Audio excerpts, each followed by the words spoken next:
ಕಂಚಿ ಪಲ್ಲವರ ಈ ಕದಂಬರನ ತಮ್ಮ ವಶಕ್ಕೆ ತಗೊಂಡಿದ್ರು. ಮಯೂರವರ್ಮ ಕಂಚಿಗೆ ಹೋಗಿದ್ದ ಉನ್ನತ ವಿದ್ಯಾಭ್ಯಾಸಕ್ಕೆ ಹೋದಾಗ ಕಂಚಿ ಪಲ್ಲವರು ಈ ಮಯೂರವರ್ಮನ ಬಹಳ ಅವಮಾನ ಮಾಡ್ತಾರೆ. ಅವಮಾನ ಮಾಡಿದಾಗ ಈ ಇಡೀ ಕದಂಬರ ಸಾಮ್ರಾಜ್ಯ ಕಂಪ್ಲೀಟ್ ಪಲ್ಲವರ ವಶದಲ್ಲಿತ್ತು. ಅದಕ್ಕೆ ಒಂದು ಸ್ವತಂತ್ರ ಸಾಮ್ರಾಜ್ಯ ಸ್ಥಾಪನೆ ಮಾಡಬೇಕು ಅಂತೇಳಿ ಆತ ಹೋರಾಟ ಮಾಡಿ ಸುತ್ತಮುತ್ತಲ ಅರಸರನ್ನು ಕರ್ಕೊಂಡು ಪಲ್ಲವರನ್ನು ಸೋಲಿಸಿ ಈ ಕದಂಬ ಸಾಮ್ರಾಜ್ಯವನ್ನು ಸ್ಥಾಪನೆ ಮಾಡಿದ. ಕನ್ನಡದಲ್ಲಿಯೇ ಆಡಳಿತ ಭಾಷೆ ಇತ್ತು ಕದಂಬರದ್ದು.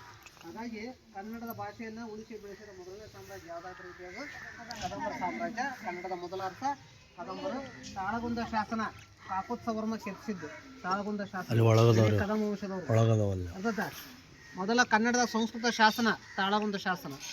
ಇವೆಲ್ಲವೂ ಈ ಬನವಾಸಿಗೆ ಸಂಬಂಧಪಟ್ಟಿರ್ತಕ್ಕಂಥ ವಿಚಾರಗಳು. ಸುಮ್ಮನೆ ಬರೋದು ಕೇಕೆ ಹೊಡೆದು ಹೋಗೋದಲ್ಲ. ಈ ಸ್ಥಳದ ಇತಿಹಾಸವನ್ನ ಮಹತ್ವವನ್ನು ತಿಳ್ಕೊಬೇಕು. ಇದಕ್ಕೆ ಮೊದಲು ವೈಜಯಂತಿ ಅಂತ ಕರೀತಾರೆ. ಇದರ ಮೊದಲನೇ ಹೆಸರು ಟಾಲೆಮಿ ಬರ್ತಾನಲ್ಲ ಗ್ರೀಕ್ ಲೇಖಕ, ಅದ್ರೊಳಗೆ ಬೈಜಾಂಟಿಯನ್ ಅಂತಂದು ಐತಿ ಇದಕ್ಕೆ ಹೆಸರು. ಮೊದ್ಲು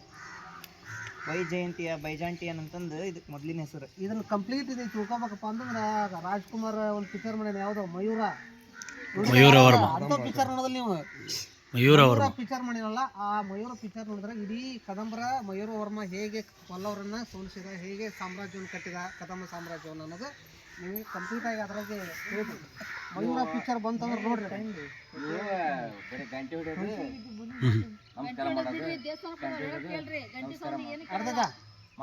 ಕೆತ್ತನೆ ನೋಡ್ರಿ, ದೇವಸ್ಥಾನದ ಕೆತ್ತನೆ ನೋಡ್ರಿ, ಗಮನಿಸ್ರಿ.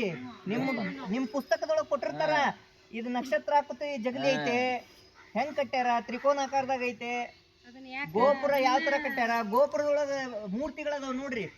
ಕದಂಬರದ ಲಾಂಛನ ಯಾವ್ದ ನೋಡ್ರಿ, ಎಲ್ಲರ ಗಮನಿಸಿದ್ರಿ? ಯಾವ್ದ ಲಾಂಛನ ಕದಂಬರದ? ಯಾವ್ದ ಪ್ರತಿಯೊಂದು ನೋಡಿ, ಎಲ್ಲದು ವಿಶೇಷತೆ ಐತಿ. ಪಂಪ ಭಾರಿ ಚಂದ ಹೊಗಳಾನ ಇದನ್ನ. ಆದಿಕವಿ ಯಾರ? ಪಂಪ ಅಂಕುಶದಿಂದ ಚುಚ್ಚಿದ್ರು ಸಹಿತ ನಾನು ಬನವಾಸನ ನಿಲ್ಬೇಕಂತ.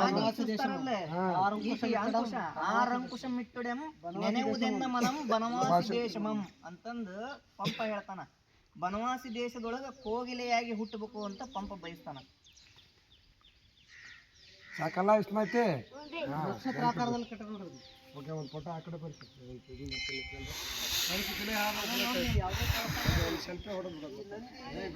ನೀವು ಹೋರಿ ಸರ್, ನೀವು ನಿಂತೇರಿ